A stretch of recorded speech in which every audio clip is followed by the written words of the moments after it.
దేవుని పరిశుద్ధ గ్రంథంలో నుండి ఉదయ కాలం ప్రభువుని ఆరాధించే పూర్వము కొన్ని వాక్య భాగం మనం చదువుకుంటాము. దాంట్లో 2వ రాజుల గ్రంథము 5వ అధ్యాయం. 2వ రాజులు 5వ అధ్యాయము. 2వ రాజుల గ్రంథము 5వ అధ్యాయం. 2వ రాజులు 5వ అధ్యాయము. మనం కొన్ని వచనాలు మనం చదువుకుంటాము. మొదటి 2 వచనాలు మనం చదువుకుంటాం. రాజులు 2వ గ్రంథం, 2వ రాజుల గ్రంథము 5వ అధ్యాయం. మొదటి 2 వచనాలు మనం కలిసి చదువుకుంటాం. చదవండి. సిరియా రాజు సైన్యాధిపతి అయిన నయమాను పొందెను. అతని చేత యెహోవా సిరియా దేశములకు జయం కలుగజేసిందని కనుక అతడు తన యజమాను దృష్టికి తన దైవదని వాడాలి. అతడు మహాపరాక్రమశాలిని కానీ అతడు కుష్ఠరోగి. సిరియన్లు గుంపులుగా బయలుదేరి దేశం మీద పోయింది. వారు అచ్చటి నుండి ఒక చిన్నదాన్ని చదవలేక అది నయమాను భార్యకు పరిచారము చేయించు. ప్రభు లేఖన భాగం దీవించి మనందరితో మాట్లాడును కాక. మనం గమనించామంటే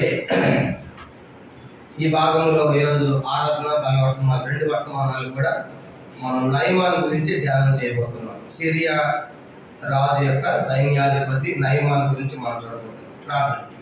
పరలోకమందున్న మా తండ్రి, పరిశుద్ధ దేవ మీ స్తోత్రాలు. పాటల ద్వారా మీ నామను కనపరచుకోవడానికి స్తోత్రములు. ఈ సమయంలో చదవబడిన యొక్క వాక్య భాగం దీవించండి, ఆస్వాదించండి ప్రభా. మరి నయమాను మరి ఎలాంటి స్థితిగతులు కలిగి ఉన్నాడు మా జీవితంలో, మేము కూడా అలాంటి వారిని మీ యొక్క వాక్యం జ్ఞాపకం చేసుకుంటుండగా మీ లేఖనాలు మాకు జ్ఞాపకం చేస్తుంది. మీ యొక్క వాక్యం ద్వారా మా అందరితో మాట్లాడి మహిమ పొందమని సహాయపడమని, మేము ఎట్లాంటి వారమో మేము ఏమై ఉన్నామనే సంగతులు కూడా మీ యొక్క ఆత్మ ద్వారా మీ వాక్యం ద్వారా వెల్లడి చేయమని కోరుతూ నీకు అప్పగించుకుంటూ యేసుక్రీస్తు నామమున ప్రార్థించి వేడుకొనుచున్నాము తండ్రి. ఆమేన్. మనం చదువుకున్నటువంటి ఈ వాక్య భాగం మనం చూసినప్పుడు 2వ రాజుల గ్రంథం 15వ అధ్యాయం 5వ అధ్యాయము మనం చూసినప్పుడు మొదటి 2 వచనాలు మనం చదువుకున్నాం. ఈ మొదటి 2 వచనాల్లో ఇక్కడ ఒక రాజు గురించి మనం చూస్తాము. ఇక్కడ ఇశ్రాయేల్ దేశానికి ఏమో బెన్హదదు అనేటువంటి రాజు ఆ దేశానికి రాజుగా ఉన్నాడు. ఇశ్రాయేల్ దేశానికి బెన్హదదు అనేటువంటి రాజు, యోధా దేశానికి ఏమో యెహోరాము అనేటువంటి రాజుగా ఉన్నట్టు మనం చూస్తాం. మనం రాజు చరిత్ర చెప్పాము కనుక 42 మంది రాజుల చరిత్రలు, వాటిలో ఒక్కొక్క రాజు గురించి ఎంత వివరంగా డీటెయిల్గా చెప్పాను. కానీ యూట్యూబ్లో ఉన్నాయి. తిమోతి ఎన్టీఆర్ అనేటువంటి యూట్యూబ్ ఛానల్లో మీరు వాటి గురించి వివరంగా చూడవచ్చు. అయితే ఇప్పుడు ఈ సిరియా రాజు ఎవరని చెప్పుకున్నాము? బెన్హదదు. సిరియా రాజు ఎవరంట? బెన్హదదు. ఇశ్రాయేల్ రాజు ఏమో యెహోరాము రాజుగా ఉన్నాడు. ఆ దినాల్లో ఆ సిరియా రాజు యొక్క సైన్యాధిపతి ఎవరంటే ఈయన నయమాను అని చూస్తాం. చెప్పండి, ఎవరైనా ఆయన పేరేంటి? నయమాను అంటే అర్థం ఏంటంటే మనోహరమైన, లేదంటే అందమైన, లేదంటే ప్రియము అనేటువంటి అర్థాలు ఈ పేరుకి వస్తా ఉన్నాయి. చెప్పండి, కనుక నయమాను అంటే మనోహరమైన, తర్వాత అందమైన, ప్రియమైన అనేటువంటి అర్థాలు ఇక్కడ మనం చూస్తాం. అయితే ఈ యొక్క నయమాను గురించి ఉన్నటువంటి ఆధిక్యత మనం చూసినప్పుడు చాలా గొప్ప ఆధిక్యత కలిగిన వాడు కనుక కనీసము ఒక 5 ఆధిక్యతలు అతనికి ఉన్నాయి. మొదటిది ఏంటంటే అతడు సైన్యాధిపతి. మొట్టమొదటి ఏంటంటే అతడు సైన్యాధిపతి. కనుక సైన్యాధిపతి అంటే దాదాపుగా ప్రైమ్ మినిస్టర్, ముఖ్యమంత్రితో ఉండే సంబంధాలు, ప్రధానమంత్రితో ఉండే సంబంధాలు కలిగిన వాడు. కనుక త్రివిధ దళాలు ఉంటాయి. త్రివిధ దళాలు ఎయిర్ ఫోర్స్, నేవీ, ఆర్మీ. కనుక ఈ 3 దళాలు కూడా ఒక్కొక్క సైన్యాధిపతి ఉంటాడు. కనుక వాళ్ళందరి మీద కమాండ్ అన్నమాట. కనుక సైన్యాధిపతి. కానీ అంత పెద్ద హోదా కలిగిన వాడు ఈ నయమాను. కనుక చూస్తానికి మన సైన్యాధిపతి కానీ ఏదో సాదస్యతని కనుకోవద్దు. ఇతను డైరెక్ట్ గా రాజుతో సంబంధాలు ఉంటాయి. కనుక రాజు కనుక ఆర్డర్ పాస్ చేశారంటే ఈ యుద్ధానికి పంపించవచ్చు. అలాంటి గొప్ప పెద్ద ఉన్నతమైన స్థానం కలిగిన వాడు నయమాను. కానీ మొదటిది సైన్యాధిపతి అని చూస్తాం. 2వ ఆధిక్యత అతడు చూడండి, అక్కడ మొదటి వచనం రాయబడింది సిరియా దేశానికి ఇతని ద్వారా జయం కలిగిందంట. సిరియా దేశానికి అంటే ఎన్నో యుద్ధాలు చేసి విజయాలు సాధించిన వాడిగా మనకు కనబడతారు. కనుక ఎన్నో యుద్ధాలు చేసి కనుక చూడండి, యుద్ధాలు చేసి ఆ విజయాలు సాధిస్తూ ఉంటే ఏ రాజుకైనా కూడా ఆ యొక్క సైన్యాధిపతుల మీద మంచి అభిప్రాయం ఉంటుంది. ఒకవేళ ఆ రాజు సరిగా లేకపోతే అవసరమైతే ఈ సైన్యమే తిరుగుబడుతుంది. ఈ మధ్య బంగ్లాదేశ్ మనం చూసాం కదా, ఆ ప్రాంతాల్లో కూడా సైన్యమే రాజు మీద అంటే మంత్రులు ప్రధానమంత్రి మీద తిరుగుబాటు చేసే వాళ్ళు పారిపోయే దేశం వదిలిపెట్టి. కనుక ఆ మధ్య మనం ఆఫ్ఘనిస్తాన్ చూస్తాము, తర్వాత ఈ మధ్య బంగ్లాదేశ్. అంటే సైన్యానికి అంత పవర్ ఉంటుంది కనుక చూసారా. కాబట్టి అందుకే ప్రజలే ప్రభుత్వం, ప్రజలు ఉంటేనే ప్రభుత్వం, ప్రజలు లేకపోతే ఇక ప్రభుత్వం ఎక్కడ ఉంటుంది. కాబట్టి గుర్తుపెట్టుకోవాలి. అయితే ఈ సైన్యాధిపతులు కానీ అంత పవర్ఫుల్. అంటే ఇతడు సిరియా దేశానికి చాలా విజయాలు కూడా తీసుకొచ్చాడు. ఇది రెండవ సంగతి. మొదటిది అతడు సైన్యాధిపతి, రెండవది సిరియా దేశానికి విజయాలు కలిగజేసినాడు. మూడవ విషయం చూసినప్పుడు 5వ అధ్యాయం 2వ రోజు 5వ మొదటి వచనంలో గనుడు అని రాయబడి. మూడో సంగతి ఏంటంటే అతడు గనుడు. కనుక ఆ రాజు కూడా గణపరుస్తున్నాడు, ఎంత మంచి సైన్యాధిపతి వ్యక్తి, నాకు ఇతని ద్వారా ఎన్ని విజయాలు వస్తామని అని చెప్పేసి అతన్ని గణపరుస్తున్నాడు, గనుడుగా మనకు కనబడతాడు. 4వది చూసినప్పుడు దయ పొందిన వాడు. చూడండి, అతను గరుడై ఆ యొక్క రాజు యొక్క దయ పొందిన వాడు మనం చూస్తాం, దయ పొందిన వాడు.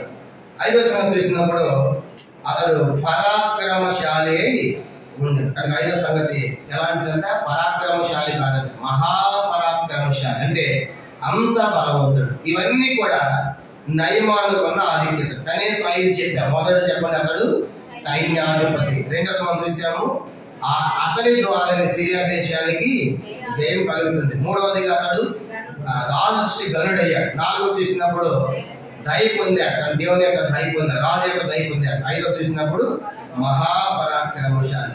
తర్వాత 5వ మొదటి వచ్చిన గాలి కుష్ఠరోగి, అది ఇచ్చారు. ఇన్ని ఉన్నాయి కానీ చెప్పండి ఏంటంటే అతను కుష్ఠరోగి. కనుక ఇన్ని ఆధిక్యతలు మనం చూసినప్పుడు ఈ యొక్క నయమాన్ గురించి ఆరాధన కనీసం 5 సంగతులు మీకు జ్ఞాపకం చేయాలని కోరుతున్నాను. ఈ 5 సంగతులు కూడా మన జీవితాల్లో కూడా మనం కూడా నయమాను కలిగినటువంటి ఈ యొక్క బలహీనమైనటువంటి స్థితి కలిగినటువంటి వాళ్ళం అనేది ఈ 5 సంగతుల ద్వారా మీకు జ్ఞాపకం చేయాలని కోరుతున్నాను. మొట్టమొదటి సంగతి ఏంటంటే ఈ యొక్క నయమాను అన్యుడు. చెప్పండి, ఎవరంటే ఈ వ్యక్తి అన్యుడు. కనుక అన్యుడు, దేవుని ఎరగని వాడు, దేవుని సేవించని వాడు. మరి అన్యుడు ఏ దేవతను సేవించేవాడు? 5వ అధ్యాయం 18వ వచనం, 2వ రాజు 5:18. చూడండి, నా యజమాడు ముక్కుటకు రిమ్మోను గుడిలో చచ్చి నా చేతుల మీద ఆడుకున్నప్పుడు నేను రిమ్మోను గుడిలో నమస్కారం చేసినట్లు.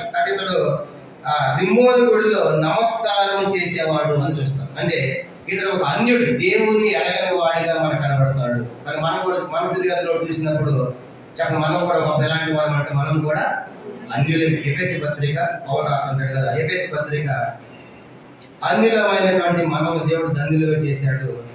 ఎఫెసీ పత్రిక 2వ అధ్యాయం. సిరియా రాజు యొక్క సైన్యాధిపతి నయమాను అన్యుడే. ఇక మనం చూసినప్పుడు మనం కూడా అన్యజనులు. ఎఫెసీ పత్రిక 2వ అధ్యాయము 2వ అధ్యాయం 11-12 వచనాలు. ఎఫెసీ పత్రిక 2వ అధ్యాయం 11-12. కాబట్టి మునుపు శరీర విషయంలో అన్యజనులై ఉండి శరీరం మంది చేతితో చేయబడిన సంవత్సరాలు అనబడిన వారి చేత సున్నతి లేనటువంటి మీరు ఆ కాలం మంది ఇశ్రాయేలుతో సహపౌరులు కాక పరదేశులను, వాగ్దాన నిబంధన పరజనులను, నిరీక్షణ లేని వారిని, లోకమందు దేవుడు లేని వారిని ఉండి క్రీస్తుకు దూరస్తులంటే మీరు జ్ఞాపకము చేస్తుంది. మనం చూసినప్పుడు మనము కూడా ఒకప్పుడు అన్యజనులమే. కనుక దేవుని ఎందుకు ఆరాధించాలంటే ఈ రాజు కూడా దేవుని నమ్ముతాడు. అది 2వ వర్తమానంలో చెప్తాము. కాబట్టి మొదటి విషయం ఏంటంటే ఇతను ఒక అన్య రాజు కనుక దేవుని గురించి తెలుసుకున్నాడనే విషయం మనం చూస్తాం. కానీ దేవుని యొక్క ఇతరుల మార్పు మనం చూస్తాం. 2వ వర్తమానంలో మనం కూడా ఒకప్పుడు అన్యులమే. అన్యులుగా మనం ఎలాంటి స్థితిలో ఉన్నాము అంటే మనకు ఇశ్రాయేలుతో సహపౌరత్వం లేదు, పరదేశంలో ఉన్నాం, వాగ్దానాలు లేవు, నిబంధనలు లేదు, పరజనులకు నిరీక్షణ లేకుండా చీకట్లో మనం దేవుడు లేకుండా ఉన్నాం. అలాంటి మనకు ప్రభు దూరస్తున్న మనల్ని ఆయన రక్తం చేత 13వ వచనము ఆయన రక్తం చేత మనం సమీపస్తులుగా చేశాడు. కానీ మొదటి సంగతి ఏంటంటే ఆరాధించడానికి ప్రభు అన్యుడైతే నాకు ఈరోజు ఇశ్రాయేలు సహపౌరత్వాన్ని గురించావు, నీ స్తోత్రం అనే విషయం మనకు జ్ఞాపకం చేయబడుతుంది. మొదటి. రెండవ చూద్దాము. రెండో విషయం మనం చూసినప్పుడు ఇతడు అన్యుడు. రెండవదిగా ఇతడు విగ్రహారాధికుడు. రెండవ సంగతి ఏంటంటే అతడు విగ్రహారాధికుడుగా మరి ఇతర దేవతలను సేవించేవాడిగా మనం చూస్తాం. అది 18వ వచనంలో రిమ్మోన్ అనేటువంటి ఆ దేవత యొక్క గుడిలో వచ్చి రాజుతో పాటు దానికి నమస్కారం చేసేవాడిగా మనం చూస్తాం. మనం కూడా ఒకప్పుడు దేవుని ఎరకముందు మనం కూడా ఈ లోకంలో అన్యులుగా ఉండి మనం కూడా విగ్రహాలను సేవించిన వారిని. అందుకే గలతీ పత్రిక పౌలు రాస్తాడు. గలతీకి రాసిన పత్రిక చూడండి 4వ అధ్యాయం ఆ కాలం మనం కూడా ఒకటి అలాగే ఉన్నాం. గలతీ పత్రిక 4:8. గలతీ పత్రిక 4:8. ఆ కాలం మందైతే మీరు దేవుని ఎరిగిన వారే, నిజములకు దేవుళ్ళు కాని వారికి దాసులై ఉంటారు. కానీ ఇప్పుడు మీరు దేవుని ఎరిగిన వారు, మరి విశేషంగా దేవుని చేత ఎలుగబడిన ఉన్నారు కనుక బలహీనమైన నిష్ప్రయోజనమైన మూల పాఠములతో మళ్ళా తిరిగానే మనం కూడా ఒకప్పుడు మనం చూసినప్పుడు మన స్థితి కూడా చూసినప్పుడు దేవుణ్ణి ఎరగని వారు, దేవుడు లేని వారు, దేవుడు కాని వాటికి దాసులుగా ఉన్నటువంటి వారు మనం ఈరోజు మనము దేవుని ఎరిగాం. ఎలాగంటే యేసు ప్రభు వారిని బయలుపరిచారు. తండ్రి అయిన దేవుడు యేసు క్రీస్తులో మనకు తండ్రిని బయలుపరిచారు. యోహాను సువార్త 1:1. దేవుని ఈరోజు మనం ఎట్లా చూడగలుగుతున్నామంటే యేసు ప్రభు వారిలో దేవుని తండ్రిని మనం చూస్తున్నాం. యోహాను సువార్త 1:18. యోహాను సువార్త 1:18 చదువుతాం. ఎవడును ఎప్పుడైనాను దేవుని చూడలేదు, తండ్రిలో ఉన్న అద్వితీయ కుమారుడు ఆయనను బయలుపరిచెను. కానీ మరి ఎవడు ఎప్పుడు దేవుని చూడలేదు. మరి దేవుని ఎక్కడ చూడగలిగామంటే అద్వితీయ కుమారుడే, జంతయ్య కుమారుడే, ముద్దు కుమారుడే, ఏక కుమారుడే కనుక ఒక్కడైనా యేసు ప్రభు ద్వారా మనం తండ్రిని చూస్తాము, దేవుని చూడగలిగాం. కనుక ఆయన బయలుపరిచారు. అందుకే ఆ గ్రీస్ దేశస్తులు వస్తే కానీ వాళ్ళు ఒక మాట అడుగుతున్నారు, కానీ దేవుని మేము చూడాలి అని అడుగుతున్నారు. యోహాను సువార్త చూడండి. అప్పుడు యేసు అన్నాడు, ఆ గ్రీస్ దేశస్తులు అంటారు కదా, మేము దేవుని చూడాలి అనేటువంటి మాటలు మాట్లాడుతున్నప్పుడు యేసు ఏమన్నాడు, నన్ను చూచిన వాడు దేవుని చూచినట్లే. 12 యోహాను సువార్త 12. యోహాను సువార్త 12:21. యోహాను సువార్త 12:21. వారు గలిలయ బేత్సాయిద వాటిని ఫిలిప్పు వద్దకు వచ్చి, అయ్యా మేము యేసును చూడగొడుతున్నామని అతనితో చెప్పగా ఫిలిప్పు వచ్చి ఆంధ్రతో చెప్పాను. ఆంధ్ర ఫిలిప్పును వచ్చి యేసుతో చెప్పాను. అందుకు యేసు వారితో ఇట్లను, మనిషి కుమారుడు మహిమ పొందవలసిన గడియ వచ్చి ఉన్నది అని చెప్తూ ప్రభు అన్నాడు కదా. ఆయన యేసు ప్రభు వారిలో తండ్రిని మనం చూస్తాం, కానీ యేసు ప్రభు వారిలో మనం తండ్రిని చూడగలుగుతున్నాం. కాబట్టి అందుకే ఇప్పుడు చూడటం కాదు, నేను మహిమ పొందవలసిన గడియ అవుతుంది, అప్పుడు మీరు చూడాలి అని మాట్లాడు. అంటే ఆయన శిలువ మరణము భూస్థాపన పునరుత్థానాల ద్వారా ఆయన మహిమలో చేర్చబడుతున్నాడు అనే విషయం మనకు జ్ఞాపకం చేయబడింది. రెండవదిగా ఇతడు విగ్రహ ఆరాధకుడు. మనం కూడా అలాంటి వారిని దాని నుంచి విడిపించాడు. అందుకే మనం దేవుని ఆరాధించాలి. మొదటి ప్రభు జనుడైన నన్ను మీరు కనికరించారు, మీకు స్తోత్రము. రెండవది మరి దైవాను వల్ల నేను విగ్రహారాధకుడు నన్ను కూడా మరి నిజమైన దేవుని, జీవగల దేవుని ఎరిగేటువంటి తండ్రులు తీసుకొచ్చినందుకే స్తోత్రాలు అని చెప్పి ఆరాధించాలి. ఇది రెండో సంగతి. మూడో విషయం మనం చదివినప్పుడు 2 రాజుల 5వ అధ్యాయంలో మొదటి వచనంలో రాయబడింది, అతడు కుష్ఠరోగి. మూడోది ఏంటంట కుష్ఠరోగి. కానీ పాత నిబంధనలు కుష్ఠరోగము, కొత్త నిబంధనలు ఇది పాపానికి పోలికగా ఉంది. కనుక కుష్ఠరోగం అనేది పాపానికి పోలికగా మనం చూస్తాం. కనుక కుష్ఠరోగి ఎంత భయంకరమైన స్థితిలో ఉండాలో సంఖ్యాకాండం 5వ అధ్యాయంలో రాయబడింది. సంఖ్యాకాండం 5వ అధ్యాయంలో కుష్ఠరోగిని వెలివేయాలి, కుష్ఠరోగిని సమాధి ఉంచకూడదు అనే విషయాలు మనం చూస్తాం. అంత కాలానికి వెలుపల ఉండాలి అనే విషయాలు కూడా రాయబడ్డాయి. అంటే ఇప్పుడు అంత భయంకరమైన స్థితిగతుల్లో అలాంటి జబ్బు వ్యాధి కలిగిన వాడిని మనకు నయమాలు మనకు కనపడతారు. కుష్ఠరోగి అనగానే ఈ కుష్ఠు కనీసం మన యొక్క దేహంలో 5 స్థానాల్లో కుష్ఠరోగం వస్తున్నట్టుగా మనకు జ్ఞాపకం చేయబడుతుంది. మొదటి చూడండి, లేవియాకాండం 13వ అధ్యాయం. ఈ కుష్ఠరోగం ఎక్కడుందంట? లేవియాకాండం 13వ అధ్యాయం 3వ వచనం. లేవియాకాండం 13వ అధ్యాయం 3వ వచనం. లేవియాకాండం 13:3. ఆ యాజకుడు వారి దేహ చర్మమందున్న ఆ పొడను చూడగా ఆ పొడ ఎందు వెంట్రుకలు తెల్లవారిన ఎడల ఆ పొడ అతని దేహ చర్మము కంటే బలం కనబడిన అది కుష్టు పొడ. మొట్టమొదటిగా కుష్టు దేహములో వస్తుంది. ఎక్కడ మొట్టమొదటిగా దేహం, అది మన శరీరం మీద వచ్చి కనబడతాం. కనుక శరీరం మీద, దేహం మీద కుష్టు ఉంది అని మనం చూస్తాం. అది మాత్రమే కాదు, ఇంకా దేహం మీదే కాదంట ఆ కుష్టు దేహానికి వచ్చి ఎట్లా వ్యాపిస్తుంది? 47వ వచనం. ఇదే 13వ అధ్యాయము 47వ వచనం. 13వ అధ్యాయము 47వ వచనం. మరి కుష్టు కూడా వస్త్రమందు కనబడినప్పుడు చాలండి. కానీ రెండవది కుష్టు దేహానికి కాదు, దేవుడు కనబడుతుందంట, వస్త్రంలో కూడా కనబడుతుంది. ఆ మరకులు అవి చూసినప్పుడు, ఆ వస్త్రం చూసినప్పుడు ఇది కుష్టు అని యాజకుడు నిర్ణయిస్తారు. కనుక దేహంలో ఉంది కుష్టు, రెండవదిగా వస్త్రాల్లో ఉంది. కనుక మరి మన దేహంలో కూడా కుష్టు ఎలా పోతుంది? మొదటి యోహాను పత్రిక 1:7 రాయబడింది కదా, యేసు రక్తము ప్రతి పాపమును మనల్ని కడిగి పవిత్రంగా చేయండి. యేసు వారి రక్తము మన దేహాన్ని, మన ప్రాణాన్ని, మన ఆత్మను శుద్ధి చేసింది, పవిత్రపరిచింది, అలాగూ మన పాపం తొలగించాడు.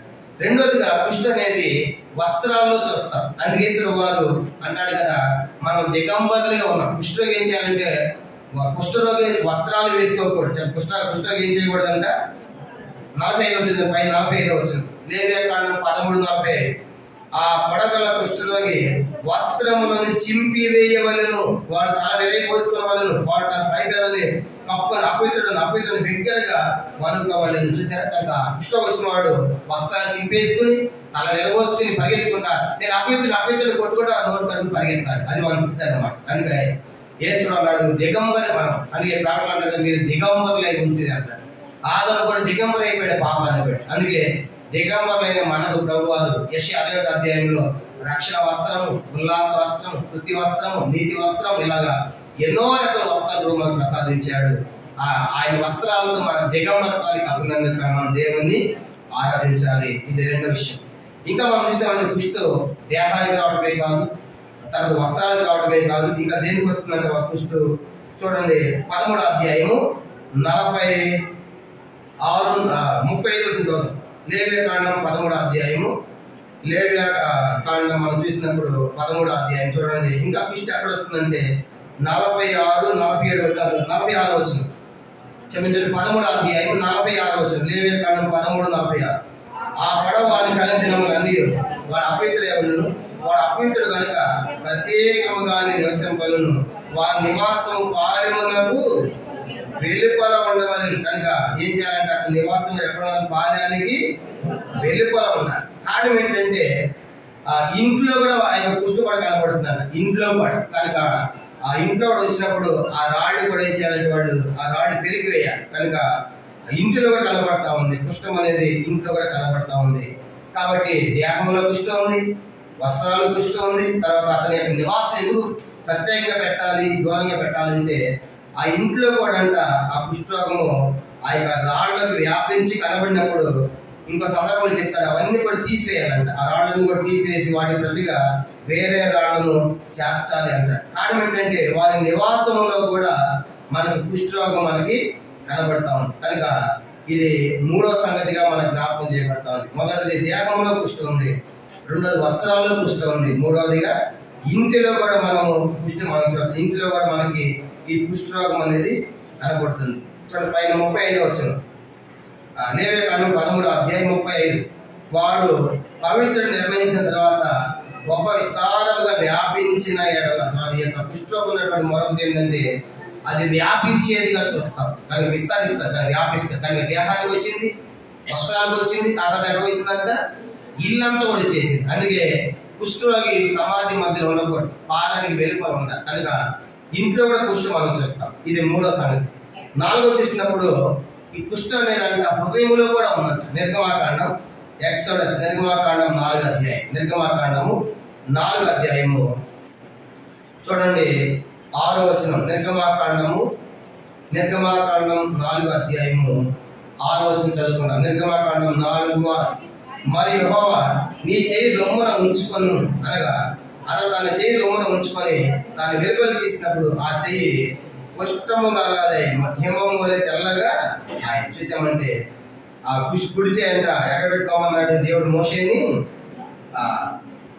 4వ వచనం చూసి 6వ వచనం మనం చూసినప్పుడు రొమ్మున ఉంచుకున్నప్పుడు, కనుక రొమ్మున ఉంచుకున్నప్పుడు ఆ చెయ్యి ఏమైపోయిందంటే కుష్ఠము గల హిమము వలె తెల్లగా అయిపోయింది. అంటే ఆయనకి ఎప్పుడైతే రొమ్మున చేయి పెట్టుకున్నాడో అదంతా కుష్ఠరోగం లాగా మారిపోయింది. అంటే ఇక్కడ మనం జ్ఞాపకం చేయబడుతుంది మన హృదయంలో కూడా కుష్ఠం. అంటే మార్కు సువార్త 7వ అధ్యాయం మనం చూసినప్పుడు 20వ వచనం నుండి హృదయంలో నుండి బయలు వెళ్ళే 13 చెడ్డ లక్షణాలు మనకు కనబడతాయి. కారణం ఏంటంటే లోపలంతా చెడిపోయాయి.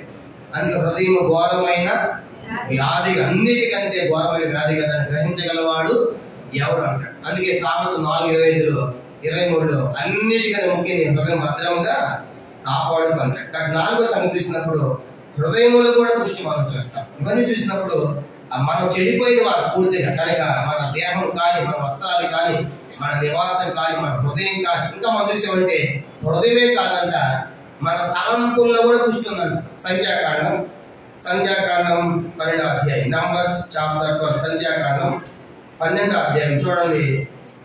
సంఖ్యాకాండం 12వ అధ్యాయం 10వ వచనం. సంఖ్యాకాండము 12వ అధ్యాయము 10వ వచనం మనం చదువుకుంటాం. సంఖ్యాకాండం 12:10. ఆ మేఘము ఆ ప్రత్యక్ష గుడారము మీద నుండి ఎత్తబడెను. అప్పుడు మిరియాము హిమము వంటి తెల్లని కుష్టు గలదాయను. అహరోను మిరియాము వైపు చూసినప్పుడు ఆమె కుష్టు గలదిగా కనబడెను. మనం చూసినప్పుడు ఆ మిరియాము ఎందుకు కుష్టి వచ్చింది అని చూసినప్పుడు వీళ్ళు ఆలోచించుకుంటున్నారు.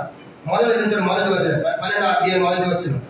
మోషే కూషు దేశస్తుని వివాహం చేసుకుని కనుక అతను పెళ్లి చేసుకున్న స్త్రీని బట్టి మిరియాము అహరోనులు అతని విరోధముగా మాట్లాడి. మోషే పెళ్లి చేసుకున్న తర్వాత అహరోను మిరియాములు ఇద్దరు మాట్లాడుకుంటున్నారు కనుక మాట్లాడుకుంటూ ఆలోచించుకుంటా ఉన్నారు. కాబట్టి వారి మాటలు వారి ఆలోచన ద్వారా దేవుడు మోషేకి వ్యతిరేకంగా మాట్లాడతారా? నా సేవకుడు మోషే ఎవరు? నా ఇల్లంతలో నమ్మకమైన వాడు, మిక్కిలి నమ్మకమైన వాడు, మిక్కిలి సాత్వికుడు, అలాంటి మోషేకి విరోధంగా మాట్లాడతారని చెప్పేసి దేవుడు వెంటనే ఆమెకి ఏం తీసుకొచ్చాడంటే మిరియాముకు కుష్ఠరోగాన్ని తీసుకొచ్చాడు. కారణం ఏంటంటే వారి తలంపులు, చెడిపోయిన తలంపులు, ఒక దైవజనుని గురించి, ఒక ప్రవక్తను గురించి వాళ్ళు ఇష్టానుసారంగా మాట్లాడుకుంటున్నారు. కానీ మీరు ఎవరు? ఆయన ఎవరు? మోషే గురించి ఉన్నటువంటి దేవుడు. 7వ వచనం, సంఖ్యాకాండం 12:7. అతను నా ఇల్లంతటిలో నమ్మకమైన వాడు. తర్వాత 3వ వచనం 12:3. యెహోవా ఆ మాటలు వినదు. ఏ మాటలు?